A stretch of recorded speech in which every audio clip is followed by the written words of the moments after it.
জ্বর হলে নিজে নিজে ওষুধ কিনে না খাওয়ার পরামর্শ দিচ্ছেন চিকিৎসকরা, কারণ এতে ডেঙ্গু ও চিকুনগুনিয়ায় আক্রান্ত রোগীরা বেকায়দায় পড়েন। তাই জ্বর হলেই চিকিৎসকের পরামর্শ নিতে হবে। বাংলা বর্ষপঞ্জি অনুযায়ী বর্ষা পার হয়ে শরৎকাল এলেও প্রকৃতিতে এর প্রভাব পড়েনি। এখনো প্রায় প্রতিদিনই হালকা থেকে মাঝারি বৃষ্টি হচ্ছে, ফলে পানি জমছে বিভিন্ন জায়গায়, তাই বাড়ছে মশা। সেই সাথে পাল্লা দিয়ে বৃদ্ধি পাচ্ছে ডেঙ্গু ও চিকুনগুনিয়া রোগী।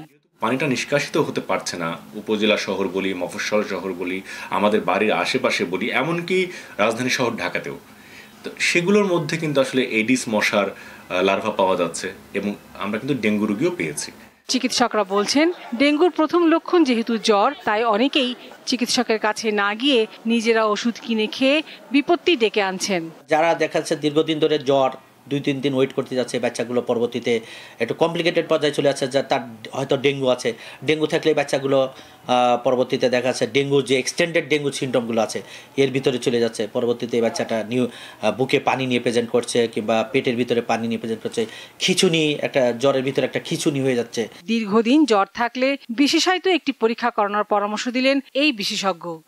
অনেক সময় ডেঙ্গু NS1 বা IgM গুলোর যে রিপোর্ট, সেগুলোর সাথে রোগীদের লক্ষণ মিলানো যায় না, কারণ এইটার আরও কতগুলো স্ট্যান্ডার্ড আছে। বাইরের দেশগুলোতে কিন্তু আসলে আমরা দেখেছি যে টেস্টগুলো আমরা অ্যান্টিজেন অ্যান্টিবডি টেস্টগুলো করছি, এগুলোর সাথেও কিন্তু আসলে ভাইরাল PCR প্যানেল বলি আমরা, এই টেস্টটা করা। এটা একটা PCR test, polymerase chain reaction test.